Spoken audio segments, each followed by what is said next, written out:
What's up guys, this is Sukesh Banik from Gadgets Portal and well, I'm back after a long time.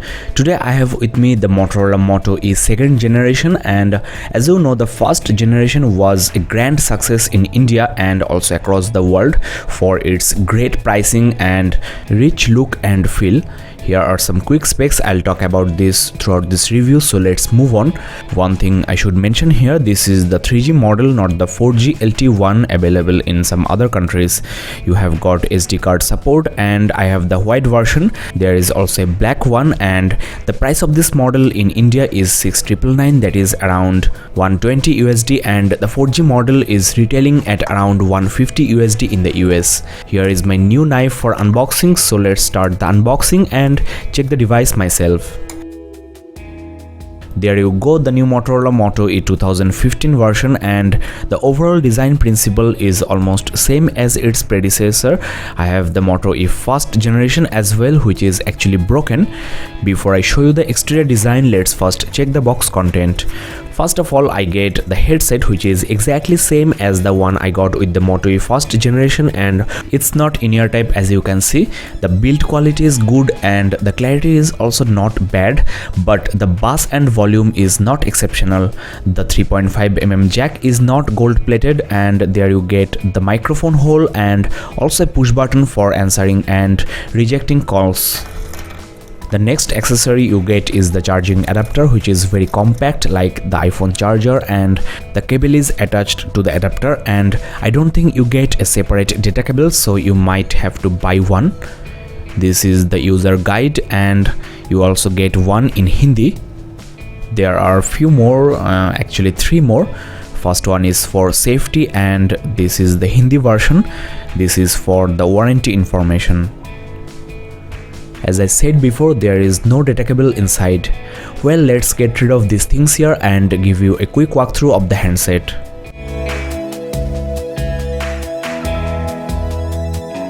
Well, Motorola removed the loudspeaker from the bottom and moved to the top, so this works as both loudspeaker and ear speaker. On the first generation you had stereo loudspeakers, so I'll say this is a slight downgrade. The bottom part is wider but the top part is narrower than the second generation, so the overall dimensions of these two phones are almost same with respect to their screen sizes. Not much improvement in the screen to body ratio. The back look is almost same here. Again, I liked the rubberized coating on the first generation Moto E. The second generation got some matte finish and it's more slippery and shiny. The sides are also completely different.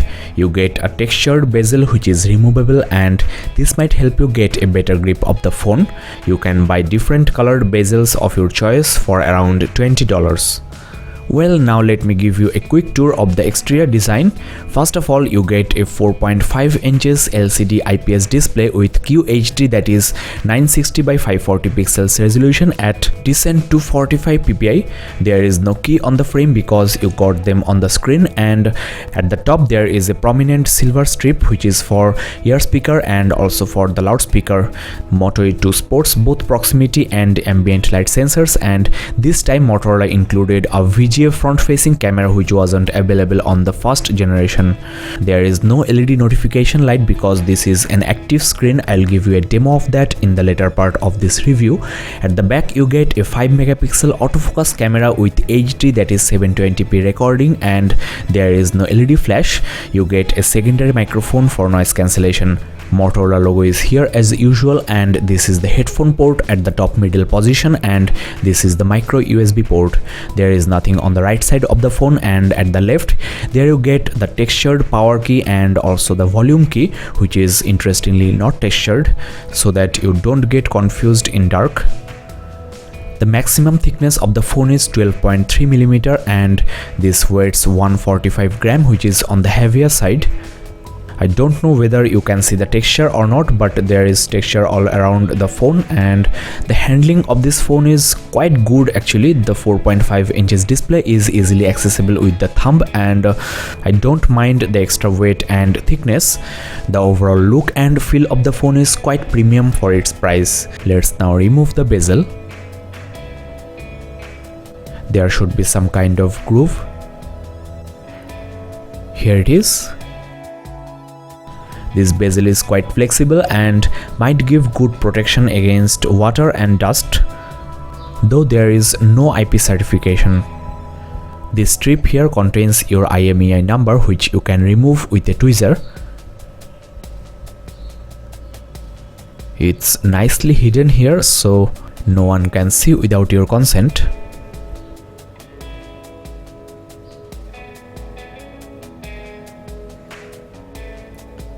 Moto E takes micro SIM cards. This is the SIM1 slot and this is the micro SD card slot supporting up to 32 gig, and there you get the SIM2 slot. Only SIM1 is 3G capable.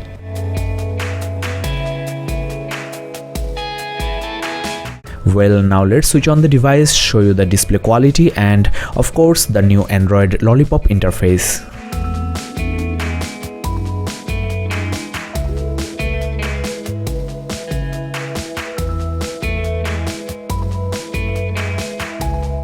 Well, the device is ultimately ready, and as I just mentioned, this Motorola Moto E second generation comes preloaded with Android 5.0 Lollipop OS. That is, you are up to date, and though Motorola is not a Google company anymore, Lenovo owns it, but still they are keeping their promise of latest OS updates. So there you go. This is the lock screen, which is basically the notification center. You can swipe up to unlock, and let's first get a close look at the display, which is a QHD display, and the PPI is very good. Actually, you can notice the pixels only if you look from a very shorter distance, and the viewing angles are also decent as this is an IPS display. Let's change the wallpaper and show you some colorful images to give you a better idea about the quality of the display. The color rendering is very saturated, very crisp, and there is a fine smoothness you can notice as well. The brightness of the screen is set to very low. Let's set this to maximum, and now the display is looking very bright as well. The sunlight legibility should be very good. I'll check that out and talk about that in the in-depth review. The saturation level is more than normal, which you will like on a mobile device, and QHD resolution for a 4.5 inches display is more than enough. You are never going to complain, and there is oleophobic coating on the glass, which is making this very smooth and free from any type of fingerprints. You will love to swipe on the screen. This is also a Corning Gorilla Glass 3 for better protection. Now when your phone is resting on the table, if you pick it up, you will get a notification on the screen like this, and you can access your messages, your call list, and also unlock this just like this way. So this is a better way of checking your notifications without pressing a button. This is the lock screen. As I shown you before, you can dismiss notifications just by swiping, and you can also swipe with 2 fingers to get more info, and swiping down will get you the notification toggles. Swiping up unlocks the phone. So this is nothing but the notification center. On the home screen, as you know, you can also get the same just by swiping from the top. Okay, now let's check the preloaded applications. You are getting the typical Google applications and also some Motorola apps like this Motorola Alert. With this, you can alert your near and dear ones if you are in danger. This phone will send a text message with your location and also images from the back and the front camera. I will give you a demo of this app in the full review, so don't forget to subscribe and keep in touch. Other applications include the FM radio, and the camera is a major improvement from its predecessor. This time you are getting an autofocus camera, and there are few gestures you can apply. Just touching on the screen will capture an image, and pressing and holding will capture multiple images. The shutter is almost instantaneous, and the autofocusing was also quite fast. The focusing is almost perfect, and for the price of this device, I'll say this is a very good camera with decent 5 megapixel resolution and HD recording. You can also manually focus, that is, just move this icon and manually focus on the subject, which will also do exposure compensation. I do recommend this focus control, and you can also record in slow motion, take panorama shots, and Also you can take widescreen images, that is 16:9 images for wallpaper. As you know, I will upload the camera samples into my website and also into my Facebook page. As I mentioned before, you are getting FM radio and other Google applications. This is the settings menu and I'll check that out later. These are the rest of the applications preloaded. There is a Moto app with some services like Motorola Assist and also some gesture and display control options. With the Motorola Assist, you can control the sound profile, your incoming calls and messages when you are busy or sleeping. Let's adjust the brightness for better viewing. There are some gestures supported as well, like you can just twist your wrist twice to launch the camera. This works when the handset is locked as well. Twisting again will launch the front camera. So this is a very handy gesture for taking candid images, and I think this is the easiest way of launching the camera on any device. Here you get the display features like the active display that I have shown you before, and it's being called as Moto display. So you are getting some premium features on an entry-level device, which I like most about this phone. Most of the entry-level devices suffer from lag and poor interface. The writing experience on this Moto E 2nd generation is as good as it can be. The screen is so smooth, I am really liking this swipe keyboard. It's accurate on my first try, so the writing experience on this Moto E is great. There is also a microphone for voice input. Hi there. Well, the phone got it wrong, but don't worry, this happens on any device. Now the dialer is also the typical Google dialer as you can expect from this stock Android phone, and there is also OK Google widget here. You can launch Google Now from anywhere on the phone, including the lock screen, and search for different things on the website and also in the phone. The notification center includes typical toggles like Bluetooth, Wi-Fi, mobile data, etc. and the location service as well. Another very interesting feature I want to show you guys, with the volume rocker you can get some profile control, like you can set the priority of the callers, that is block unknown numbers and also block all the calls for a definite time. I personally find this feature very helpful. Now you must be familiar with the navigation keys at the bottom. They are just the same as before. This is the multitasking key with all of your recent applications, and you can switch one from another just with a single click, and also swipe to dismiss.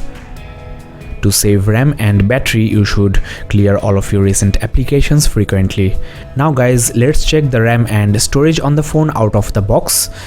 Here on the settings, you are getting some users option, that is you can add multiple users for guest and other users. Next, the storage on the phone is officially 8GB, but out of the box you are getting only 4.61GB free for the user. Considering the OS and the preloaded applications, this is reasonable, and there is also external SD card support, so don't worry guys. The RAM is officially 1GB, and out of the box you are getting 516 MB free for the user, which is ample for playing hardcore games, so don't worry, the RAM on this phone is quite decent for the price and the category of this phone.